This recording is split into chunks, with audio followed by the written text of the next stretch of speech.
ಭರವಸೆ ಇದ್ದರೆ ನಾನು ತಂದಿರುವ ರಥವನ್ನ ಇನಕುಲನಂದನನೆಂಬುದ ಕೇಳುತ್ತ ವನಜಾಕ್ಷಿಯು ಬೆದರಿಯೇ ವಿನಯದೆಲ್ಲರ ಈಕ್ಷಿದಿರಾಗುತ್ತ ಮಣಿಮಾಯ ರಥವನರೇ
ಚಕ್ರವರ್ತಿ ಮನೆತನದವ ಎಂಬ ಹಾಗೆ ಇಷ್ಟೊತ್ತು ಗೌರವವನ್ನ ಕೊಟ್ರೆ ಹುಡುಗಿಯನ್ನ ರಥ ಏರಿಸಿಕೊಳ್ತಾ ಇದ್ದೀಯ.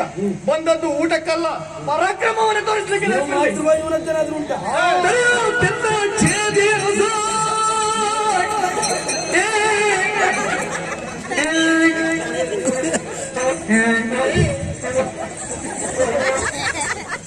ಈಗ ಹೇಳುವ ಪದ್ಯ ನಿಮ್ಮದ್ದೇ ನಿಮಗೆ ಕೊಟ್ಟಿದ್ದವರು ದಿತ್ತ ಕೊಟ್ಟಿದ್ದಾರೆ ಜೋರಾಗಿ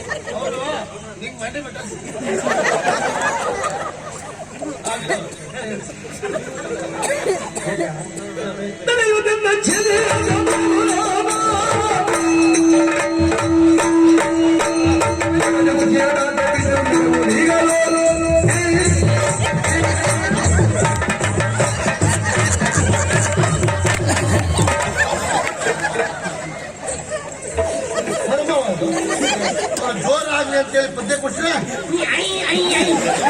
ಎಂತಾಗಿದೆ ಸೇಜಿಯವನಿಗೆ ಎಂತದ್ದು ಆಗಿದ ಕುಮಾರಸ್ವಾಮಿ ಅವರೇ ಜೋರಾಗಿ ಮಾರಾಯ ಅವ ನೀನು ಮದುವೆಯಾಗಿ ಹುಡುಗಿಯನ್ನ ಕಥ ಬೇಯಿಸ್ಕೊಂಡಿದ್ದಾನೆ, ಬಿಡಬೇಡ. ಹೊಡಿಬೇಕು ಅವನಿಗೆ.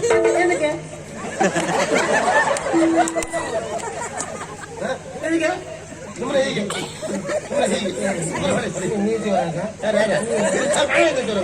ನಾನು ಹುಡುಗಿ ಬೇರೆ ಉಂಟು.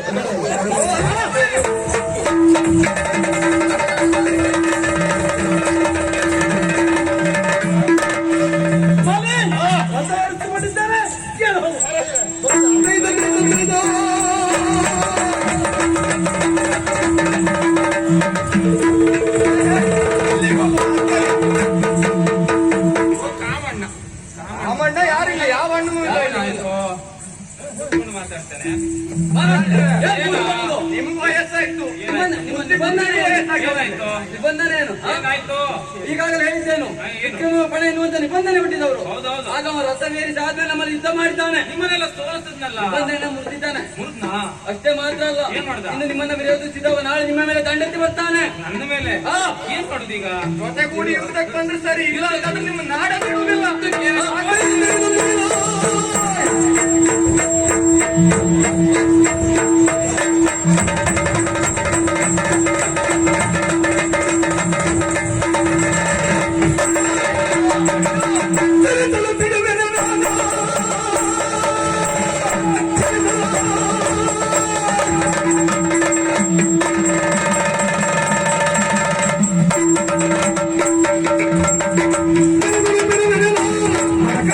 Come on.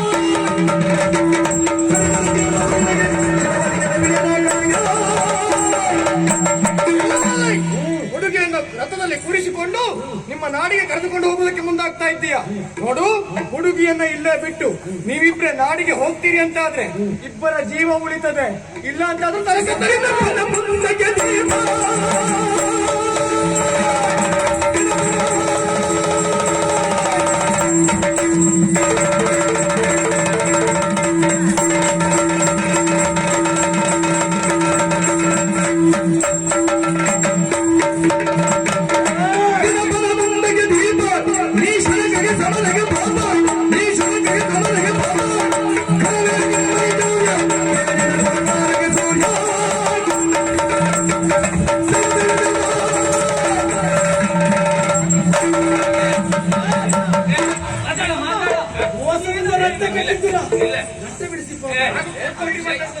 ಏನ್ ರಕ್ತ ಬಿಡಿಸುವುದಲ್ಲ. ನನ್ನ ಕಾರಾಗೃಹಕ್ಕೆ ಹಾಕ್ಬೇಕು.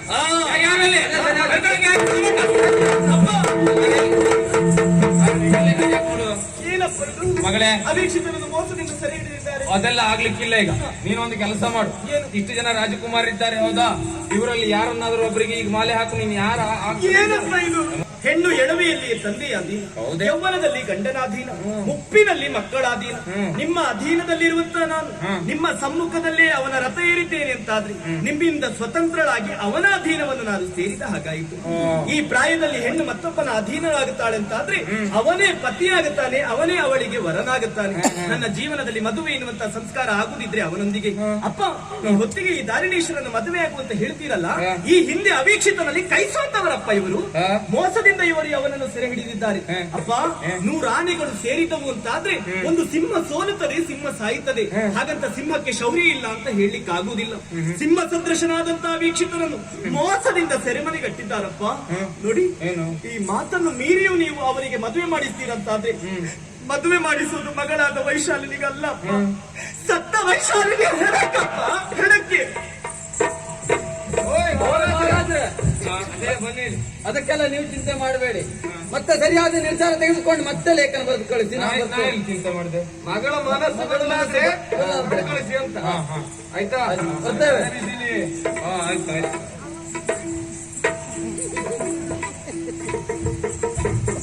ಚೇದಿ ಅವರು ನಿಮ್ಗೊಬ್ಳೆ ಮಗಳ ಯಾಕೆ ಹೇಳಿದೆ.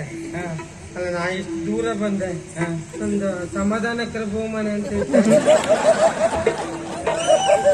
ನಮ್ಮಲ್ಲಿ ಕೆಲಸದವ್ರು ಸುಮಾರು ಜನ ಇದ್ದಾರಾ? ನೀವು ಸುಮ್ಮನೆ ಇದ್ದೀರಾ? ಬೇಡವಾ? ಮತ್ತೆ ನೋಡ್ವಾ, ನನಗೆ ಇನ್ನೊಂದು ಹುಟ್ಟಿದ್ರೆ ನಿನಗೊಂದು ಲೇಖನ ಬರೀತೇನೆ. ಆಯ್ತಾ? ನೋಡಿ.